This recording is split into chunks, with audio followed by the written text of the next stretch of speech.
Hi everyone. Today is the first time in a very long time that I've done a full face of makeup, so I thought what better time than to do an anti-haul, because I've been wanting to do this for a very long time and very inspired by Kimberly Clark's videos on anti-consumerism, and she does put a lot of good points as to why we shouldn't buy certain things.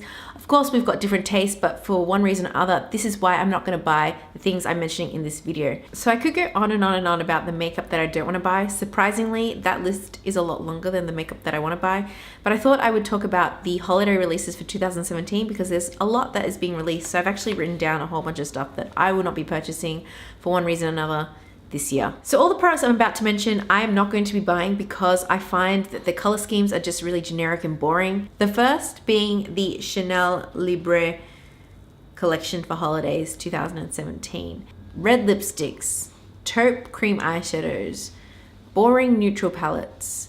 I feel like it's been done again and again, and I feel like these high-end brands just keep bringing out really generic color schemes, and they're not bringing out where are the interesting duochromes, where are the pops of color, that indie brands do. I just find that they don't excite me anymore. I find that a lot of makeup enthusiasts would already have those colors, so for me, I'm not interested in those boring shades. Then we've got the YSL Dazzling Lights collection for fall 2017. The packaging on this is gorgeous. You've got the fireworks kind of decorations with the glitter, and it's very, eye-catching. However, what's inside is what's more important, and that palette looks so higgledy-piggledy, like the colors just look really dated.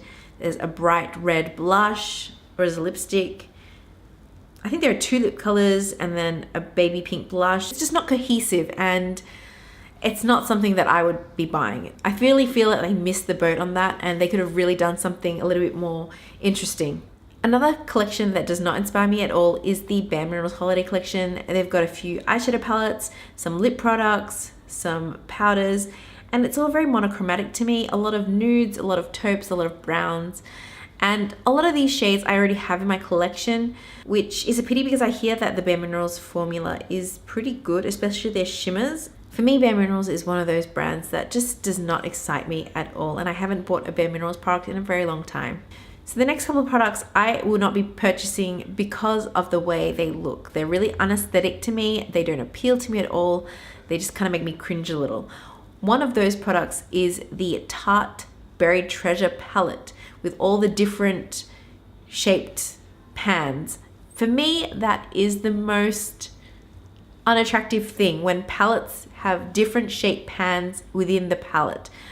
I don't understand why they can't all be uniform. I would prefer it that way. First of all, it's easier to dip your brush in when they're all uniform rather than a little bit of this color, a little bit of that color.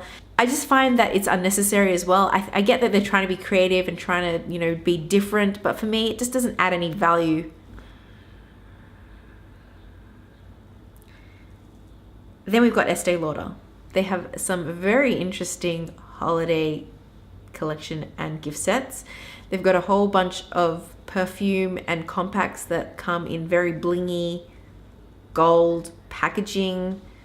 I don't know exactly what they were thinking when they decided to bring out this kind of collection. It is very different, I'll give them that, but it's not at all my aesthetic, and I don't think it's going to appeal to a lot of the younger audience, which, I guess Estee Lauder is generally targeted to a more mature audience.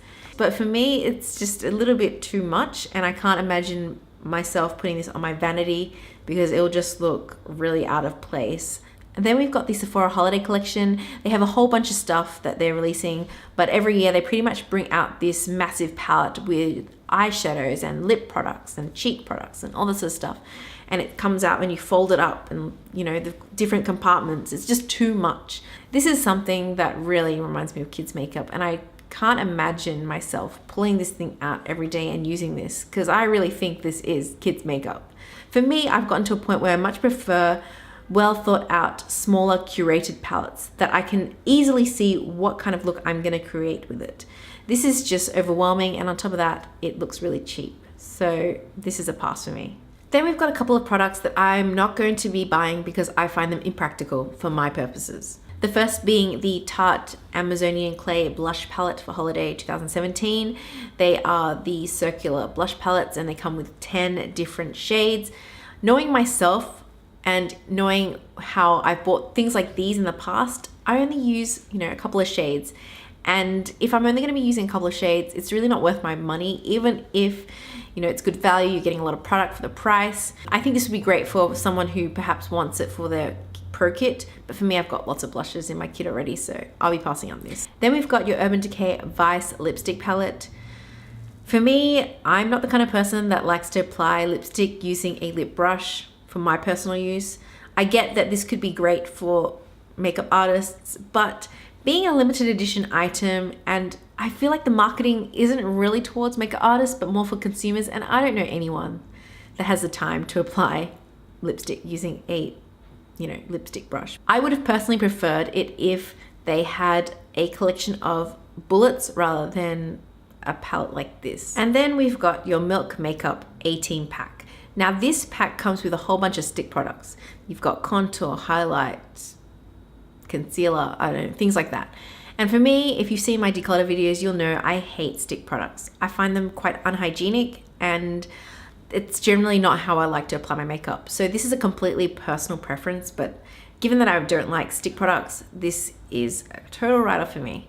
Last category is holiday collections I don't think are worth the money because I don't think they're good value. The first being the Hourglass Holiday Palette for 2017. This year it's in the rose gold packaging.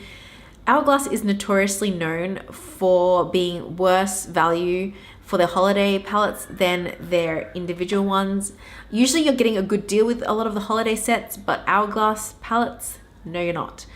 I understand that you're getting more variety. There's generally one limited edition shade, but I don't really care. The fact that it is more expensive per gram than the individuals, that is the reason why I'm going to be passing on this one, as I will be every year until they can give us better value. And lastly, we have Too Faced Holiday Collection. I'm specifically talking about their palettes. I have heard a lot of bad things about their holiday palettes. I've heard that they are worse in quality, and that they skimp on the quality of the eyeshadow for the packaging. If a brand can't bring out a palette that is of the same quality as their permanent stuff for their holiday collections, then I don't think they should bring out anything at all, personally, because I think that ruins their reputation, which I think has done somewhat to Too Faced. So those are all the things I'll be anti-hauling this holiday season. Let me know what you will be anti-hauling, because there's a lot of things that's coming out. There's new makeup releases coming out all the time, and I would rather spend my money on things that I think add value to my own collection. Anyway, I hope you found this interesting to watch, and I will see you next time.